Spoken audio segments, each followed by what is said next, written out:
ಕೋಲಾರ ಜಿಲ್ಲಾ ಕಾಂಗ್ರೆಸ್ ಪರಿಶಿಷ್ಟ ವಿಭಾಗದ ವತಿಯಿಂದ ಕೋಲಾರ ಜಿಲ್ಲಾ ಕಾಂಗ್ರೆಸ್ ಪರಿಶಿಷ್ಟ ವಿಭಾಗದ ವತಿಯಿಂದ ತುರ್ತಾಗಿ ಪತ್ರಿಕಾಗೋಷ್ಠಿಯನ್ನು ಕರೆದಿದ್ದು ಈ ಪತ್ರಿಕಾಗೋಷ್ಠಿಗೆ ಆಗಮಿಸಿರ್ತಕ್ಕಂಥ ನನ್ನ ಎಲ್ಲ ಹಿರಿಯ ಮತ್ತು ಸ್ನೇಹಿತರಾಗಿರ್ತಕ್ಕಂಥ ಪತ್ರಕರ್ತ ಅಣ್ಣಂದಿರೇ ಮತ್ತು ಇತರರೇ, ಈ ಪತ್ರಿಕಾಗೋಷ್ಠಿಗೆ ಆಗಮಿಸಿರ್ತಕ್ಕಂಥ ಹಿರಿಯ ಮುಖಂಡರಾಗಿರ್ತಕ್ಕಂಥ ಮಾಲೂರು ವೆಂಕಟರಮಣ ಅವರು ಬಂದಿದ್ದಾರೆ, ಅವರು ಕೂಡ ಸ್ವಾಗತವನ್ನು ಬಯಸ್ತೇನೆ. ಅದೇ ರೀತಿಯಾಗಿ ಕುಡುನಳ್ಳಿ ಆನಂದರವರು ಬಂದಿದ್ದಾರೆ, ಅವರು ಕೂಡ ಸ್ವಾಗತವನ್ನು ಬಯಸ್ತೇನೆ. ಬಂಗಾರಪೇಟೆಯಿಂದ ನಾರಾಯಣ ಸಮಣ್ಣ ಅವರು ಬಂದಿದ್ದಾರೆ, ಅವರು ಕೂಡ ಸ್ವಾಗತವನ್ನು ಬಯಸ್ತೇನೆ.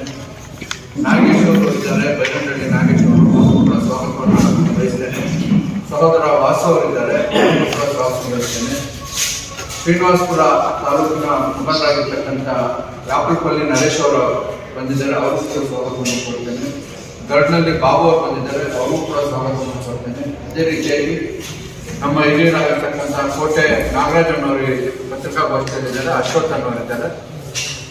ಮಾನ್ಯ ಎಲ್ಲ ಗೌರ್ಮೆಂಟ್ ಪತ್ರಕರ್ತರಿಗೂ ಕೂಡ ಈ ತುರ್ತು ಪತ್ರಿಕಾಗೋಷ್ಠಿಗೆ ಸ್ವಾಗತವನ್ನು ಕೋರುತ್ತಾ ತುರ್ತಾಗಿ ನಿಮ್ಮನ್ನು ಇಲ್ಲಿ ಆಹ್ವಾನಿಸಿರೋದಕ್ಕೆ ವಿಷಾದವನ್ನು ಮತ್ತು ಕ್ಷಮೆಯನ್ನು ಕೂಡ ಕೋರ್ತಾ ಇದ್ದೇನೆ. ತುರ್ತಾಗಿ ಆಗಿರೋದ್ರಿಂದ ತಮ್ಮನ್ನೆಲ್ಲರೂ ಕೂಡ ಇದು ನಮ್ಮ ಪತ್ರಿಕಾಗೋಷ್ಠಿಯ ಉದ್ದೇಶ ದಿನಾಂಕ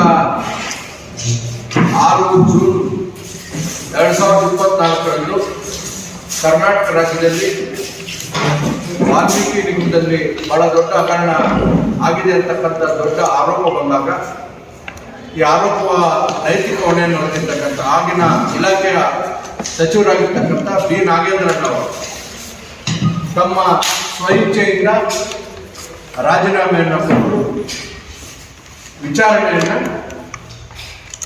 ವಿಚಾರಣೆಗೆ ಒಳಪಟ್ಟಿರ್ತಕ್ಕಂಥದ್ದು. ಈ ವಿಚಾರಣೆ ಒಳಪಟ್ಟಿದ್ದಾದ್ಮೇಲೆ ಕೆಲವು ತನಿಖಾ ಸಂಸ್ಥೆಗಳು ಅದನ್ನು ತನಿಖೆ ಮಾಡಿದ್ರು.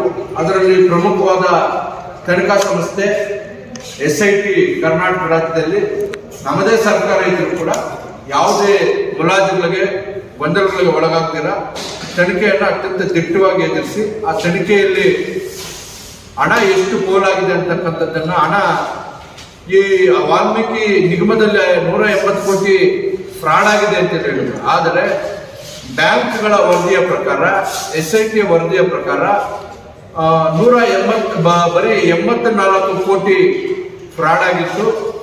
ಯಾರು ಇದನ್ನು ಫ್ರಾಡ್ ಮಾಡಿದ್ದಾರೆ ಅವರು ಈಗಲೂ ಕೂಡ ಜೈಲಲ್ಲಿದ್ದಾರೆ. ಅಧಿಕಾರಿ ವರ್ಗ ಏನು ತಪ್ಪು ಮಾಡಿತ್ತು ಅವರು ಜೈಲಲ್ಲಿದ್ದಾರೆ. ನಾಗೇಂದ್ರಣ್ಣವರು ಕೂಡ ಜೈಲಿಗೆ ಹೋಗಿದ್ರು. ವಿಚಾರಣೆಯಲ್ಲಿದ್ದಾಗ ಆರೋಪಿ ಅಪರಾಧಿ ಅಲ್ಲ ಅಂತ ಆರೋಪವನ್ನು ಹೊಂದ್ಕೊಂಡಿರ್ತಕ್ಕಂಥವರು ನೈತಿಕ ಹೊಣೆ ಹೊತ್ತು ರಾಜೀನಾಮೆಯನ್ನು ಕೊಟ್ಟಿದ್ದಾರೆ. ಆದರೆ ಇತ್ತೀಚೆಗೆ ಕಳೆದ 3-4 ದಿನಗಳ ಹಿಂದೆ ನಾಗೇಂದ್ರಣ್ಣವರನ್ನ ಮತ್ತೆ SITಯಲ್ಲಿ ಕ್ಲೀನ್ ಚಿಟ್ ಬಂದ ಮೇಲೆ ಸಚಿವ ಸಂಪುಟಕ್ಕೆ ಸೇರಿಸಿಕೊಂಡಿರ್ತಕ್ಕಂಥದ್ದನ್ನ ವಿಶೇಷವಾಗಿ ಬಳ್ಳಾರಿಯ ಭಾಗದ ಬಿಜೆಪಿ ಪಕ್ಷದವರು ವಿಶೇಷವಾಗಿ ನಾಗೇಂದ್ರಣ್ಣವರನ್ನ ಕೈ ಬಿಡಬೇಕಂತಕ್ಕಂಥ ಒತ್ತಾಯವನ್ನು ಮಾಡ್ತಾ ಇರ್ತಕ್ಕಂಥದ್ದು. ಮತ್ತೆ ಬಿಜೆಪಿ ಪಕ್ಷದಲ್ಲಿರ್ತಕ್ಕಂಥ ಕೆಲವು ಪ್ರಮುಖರು ನಾಗೇಂದ್ರ ಅವರ ರಾಜೀನಾಮೆ ಪಡಿಬೇಕಂತಕ್ಕಂಥ ದೊಡ್ಡ ಕೂಗನ್ನು ಹಾಕ್ತಾ ಇರೋದನ್ನ ನಾವಿವತ್ತು ಖಂಡಿಸಲಿಕ್ಕೆ ಮತ್ತು ಕೆಲವು ವಿಚಾರಗಳನ್ನು ತಮ್ಮ ಜೊತೆ ವಿನಿಮಯ ಮಾಡ್ಕೋಬೇಕಂತ ಹೇಳಿ ಇವತ್ತು ನಾವು ಪತ್ರಿಕಾಗೋಷ್ಠಿಯನ್ನು ಕರೆದಿರ್ತಕ್ಕಂಥದ್ದು. ಮಾನ್ಯ ಪತ್ರಕರ್ತ ಬಂಧುಗಳೇ, ಬಹುಶಃ ಕರ್ನಾಟಕ ರಾಜ್ಯದ ಇತಿಹಾಸದಲ್ಲಿ ಒಂದು ಸಂಸ್ಥೆ ಬಲವಾಗಿ ನಡೀತಾ ಇದೆ ಅಂದ್ರೆ ಅದು ಯಾವ ಕಾರಣಕ್ಕಾಗಿ ಇವತ್ತು ಈ ಹಗರಣವನ್ನು ಆಚೆಗೆ ತಂದರು. ಕರ್ನಾಟಕ ರಾಜ್ಯದಲ್ಲಿ ಬಳ್ಳಾರಿ ಅಂತಕ್ಕಂಥ ಒಂದು ದೊಡ್ಡ ಜಿಲ್ಲೆ, ಬಳ್ಳಾರಿ ಮತ್ತು ವಿಜಯಪುರ ಅಂತಕ್ಕಂಥ ಬಹಳ ದೊಡ್ಡ ಜಿಲ್ಲೆಗಳು ಬಿಜೆಪಿಯ ಆಡಳಿತ ನಡೆಸ್ತಕ್ಕಂಥ ಬಹಳ ದೊಡ್ಡ ಪಕ್ಷವಾಗಿ ಹೊರಹೊಮ್ಮಿದೆ. ಬಿಜೆಪಿನ ಎಲ್ಲ ಕ್ಷೇತ್ರಗಳನ್ನು ಗೆಲ್ತಾ ಇದ್ದಂಥ ಸಂದರ್ಭದಲ್ಲಿ ಪಕ್ಷಕ್ಕೆ ಬಂದಿರತಕ್ಕಂಥ ನಾಗೇಂದ್ರಣ್ಣವರು ಇತ್ತೀಚೆಗೆ ನಡೀತಕ್ಕಂಥ ಎಲ್ಲ ಚುನಾವಣೆಗಳಲ್ಲೂ ಕೂಡ ಬಳ್ಳಾರಿ ಮತ್ತು ವಿಜಯಪುರ, ಚಿತ್ರದುರ್ಗ, ವಿಜಯನಗರ ಮತ್ತು ಚಿತ್ರದುರ್ಗ ಈ ಭಾಗದಲ್ಲಿ ಪಕ್ಷವನ್ನ ಪರಿಣಾಮಕಾರಿಯಾಗಿ ಸಂಘಟನೆ ಮಾಡ್ತಾ ಇರೋದನ್ನ ಸಹಿಸಲಾರ್ದ ಬಿಜೆಪಿಯವರು ಇವತ್ತು ಏನಾದರೂ ಮಾಡಿ ನಾಗೇಂದ್ರ ಅವರನ್ನ ವೀಕ್ ಮಾಡಬೇಕು, ಅವರನ್ನ ತಮ್ಮ ಪಕ್ಷಕ್ಕೆ ಸೆಳಿಬೇಕಂತಕ್ಕಂಥ ಹುನ್ನಾರ ಇಟ್ಕೊಂಡು ಮಾಡ್ತಾ ಇರ್ತಕ್ಕಂಥ ಆರೋಪಗಳೆಲ್ಲವೂ ಕೂಡ ನಿರಾಧಾರವಾಗಿರ್ತಕ್ಕಂಥದ್ದು. ಅಕಸ್ಮಾತ್ ನ್ಯಾಯಾಲಯದಲ್ಲಿ ಪ್ರಕರಣ ನಡೀತಾ ಇದೆ, ನ್ಯಾಯಾಲಯದಲ್ಲಿ ನಡೀತಾ ಇರ್ತಕ್ಕಂಥ ಪ್ರಕರಣದಲ್ಲಿ ಅವರನ್ನ ಆರೋಪಿ ಅಂತ ಹೇಳಿರ್ತಕ್ಕಂಥದ್ದೇ ಹೊರತು ಅಪರಾಧಿ ಅಂತ ಯಾವುದೇ ನ್ಯಾಯಾಲಯ ಇಲ್ಲಿವರೆಗೂ ಕೂಡ ಅವರನ್ನ ಘೋಷಣೆ ಮಾಡಿಲ್ಲ. ಈ ರೀತಿ ಹೇಳೋದಾದ್ರೆ ಕರ್ನಾಟಕ ರಾಜ್ಯದ ಬಿಜೆಪಿ ಪಕ್ಷದಲ್ಲಿ ನಾವೀಗ ಈ ಮಾಧ್ಯಮದಲ್ಲಿ ತಮಗೆ ತಿಳಿಸಿದ್ದೇವೆ. ವಿಜೇಂದ್ರ ಅವರು RTGS ಮುಖಾಂತರ ಹಣ ಪಡೆದಿರ್ತಕ್ಕಂಥದ್ದು ಇರ್ಬೋದು, ಶಶಿಕುಮಾರ್ ಜೊಲ್ಲೆ ಅವರು ಇರ್ಬೋದು, ಸ್ವತಃ ರಾಮ್ಲು ಅವರೇ ಕೋವಿಡ್ ಹಗರಣದಲ್ಲಿ ಸಿಕ್ಕಾಕೊಂಡಿರೋ 47 ಕೋಟಿ ರೂಪಾಯಿ ಸಿಕ್ಕಾಕೊಂಡಿರೋತಕ್ಕಂಥದ್ದು ಇರ್ಬೋದು. ಅದೇ ರೀತಿಯಾಗಿ ಸುಧಾಕರ್ ಅವ್ರದ್ದು ಇರ್ಬೋದು, ಅಶೋಕಣ್ಣ ಅವ್ರದ್ದು ಇರ್ಬೋದು, ಈ ಜನಾರ್ದನ್ ರೆಡ್ಡಿ ಅವರು ಜೈಲಲ್ಲಿ 11 ವರ್ಷ ಕಳೆದು ಬಂದಿರ್ತಕ್ಕಂಥದ್ದು ಅನೇಕ ಪ್ರಕರಣಗಳು ನಮ್ಮ ಕಣ್ಣು ಮುಂದೆನೇ ಇದ್ದಾವೆ.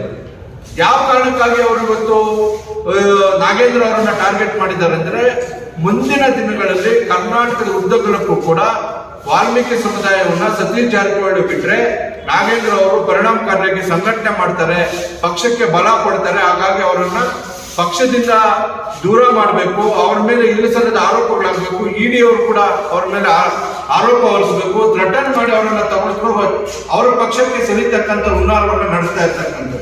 ಶ್ರೀರಾಮುಲು ಸಾಹೇಬರು ಮೊನ್ನೆ ಒಂದು ಪ್ರೆಸ್ ಕಾನ್ಫರೆನ್ಸ್ ಅನ್ನ ಮಾಡಿ ಹೇಳ್ತಾ ಇದ್ರು, ಇವರು ಕೂಡಲೇ ರಾಜೀನಾಮೆ ಕೊಡಬೇಕು ಅಂತಕ್ಕಂಥ ಮಾತನ್ನು ಹೇಳ್ತಾ ಇದ್ರು. ನಾನು ಅವ್ರು ಕೇಳಲಿಕ್ಕೆ ಇಚ್ಛೆ ಪಡ್ತೇನೆ, ಬಿಜೆಪಿ ಸರ್ಕಾರ ಕೇಂದ್ರದಲ್ಲಿ ಅಧಿಕಾರಕ್ಕೆ ಬರೋದಕ್ಕಿಂತ ಮೊದಲು ಚಿತ್ರದುರ್ಗದಲ್ಲಿ ಒಂದು ಭಾಷಣ ಮಾಡಿರ್ತಕ್ಕಂಥ ಅಮಿತ್ ಶಾ ಅವರಾಗಿರ್ಬೋದು, ನರೇಂದ್ರ ಮೋದಿ ಅವರಾಗಿರ್ಬೋದು, ಇಡೀ ಭಾರತ ದೇಶದ ಭವ್ಯ ಇತಿಹಾಸದಲ್ಲಿ ಮದಕರಿ ನಾಯಕರದ್ದು ಬಹಳ ದೊಡ್ಡ ಪಾತ್ರವಿದೆ ಸ್ವತಂತ್ರ ಚಳವಳಿಯಲ್ಲಿ ಮತ್ತು ರಾಜ ಪಾರಂಪರಿಕ ಚಳವಳಿಯಲ್ಲಿ ಅಂತ ಹೇಳಿರ್ತಕ್ಕಂಥ ಮೋದಿ ಮತ್ತು ಅಮಿತ್ ಶಾ ಅವರು ಯಾವ ಕಾರಣಕ್ಕಾಗಿ ಮದಕರಿ ನಾಯಕನ ಥೀಮ್ ಪಾರ್ಕ್ ಮಾಡ್ತೀವಿ ಅಂತ ಹೇಳಿ ಇದುವರೆಗೂ ಕೂಡ ಆ ಥೀಮ್ ಪಾರ್ಕ್ ನ ಮಾಡದೇ ಇರತಕ್ಕಂಥದ್ದು ಬಿಜೆಪಿ ಪಕ್ಷಕ್ಕೆ ಪರಿಶಿಷ್ಟ ಪಂಗಡದ ಬಗ್ಗೆ ಇರ್ತಕ್ಕಂಥ ಒಂದು ನೀತಿಯನ್ನು ನಾವಿಲ್ಲಿ ಮನಗಾಣಬೇಕಾಗುತ್ತೆ. ಅದೇ ರೀತಿಯಾಗಿ ನಮ್ಮ ಮಠದ ಸ್ವಾಮೀಜಿಗಳು 265 ದಿವಸ ಫ್ರೀಡಂ ಪಾರ್ಕ್ ಅಲ್ಲಿ ಬೀದಿಯಲ್ಲಿ ಕೂತ್ಕೊಂಡು ಹೋರಾಟ ಮಾಡಿದ್ರು. ಬಿಜೆಪಿ ಸರ್ಕಾರ ಅಧಿಕಾರದಲ್ಲಿತ್ತು, ಮೀಸಲಾತಿಯನ್ನ ಹೆಚ್ಚಳ ಮಾಡಬೇಕಂತಕ್ಕಂಥ ಡಿಮ್ಯಾಂಡ್ ಇಟ್ಕೊಂಡು ಸ್ವಾಮೀಜಿಯವರು ಪ್ರತಿಭಟನೆ ಮಾಡಿದಾಗ 265 ದಿನಗಳ ಕಾಲ ಸ್ವಾಮೀಜಿಯವರನ್ನ ಬೀದಿಯಲ್ಲಿ ನಿಲ್ಲಿಸಿ ಕೊಟ್ಟಂತ ಮೀಸಲಾತಿಯನ್ನ ಕೇಂದ್ರ ಸರ್ಕಾರಕ್ಕೆ 9th ಶೆಡ್ಯೂಲ್ ಸೇರಿಸಿದ್ರೆ ಮಾತ್ರ ನೀವು ಕೊಟ್ಟಿರ್ತಕ್ಕಂಥ ಮೀಸಲಾತಿ ಪರಿಗಣನೆಗೆ ಆಗುತ್ತೆ ಅಂತ ಗೊತ್ತಿದ್ರು ಕೂಡ ಇಲ್ಲಿಯವರೆಗೂ ಕೂಡ 9th ಶೆಡ್ಯೂಲ್ಗೆ ಸೇರಿಸದೆ ಕಪಟ ನಾಟಕ ಆಡ್ತಾ ಇರ್ತಕ್ಕಂಥದ್ದು ಕೂಡ ನಾವಿಲ್ಲಿ ಗಮನಿಸಬೇಕಾಗ್ತದೆ. ಅದೇ ರೀತಿಯಾಗಿ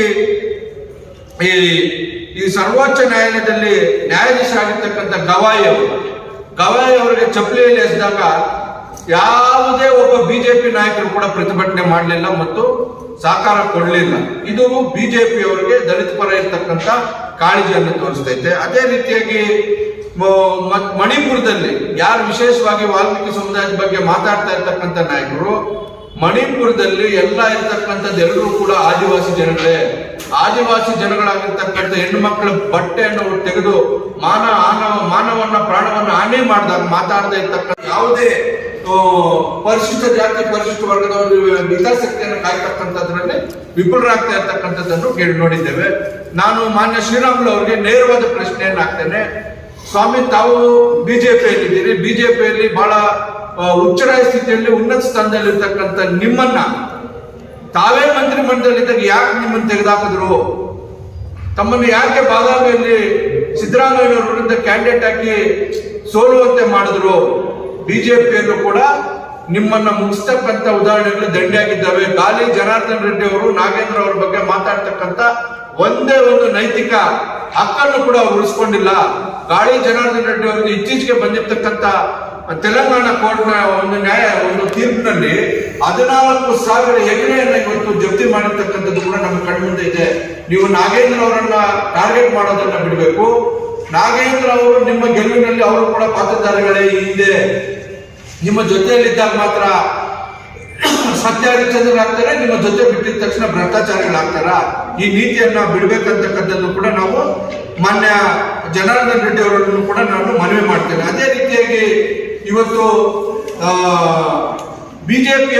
ಬಿಜೆಪಿಯಲ್ಲಿ ಬಹಳ ದೊಡ್ಡ ಮಟ್ಟದಲ್ಲಿರ್ತಕ್ಕಂಥ ನಮ್ಮ ರಾಜುಗೌಡ ಅವರು, ಅದೇ ರೀತಿಯಾಗಿ ಶ್ರೀರಾಮುಲು ಅವರು, ಅದೇ ರೀತಿಯಾಗಿ ರಮೇಶ್ ಜಾರಕಿಹೊಳಿ ಅವರು, ಇವರೆಲ್ಲರನ್ನು ಮೂಲೆ ಗುಂಪು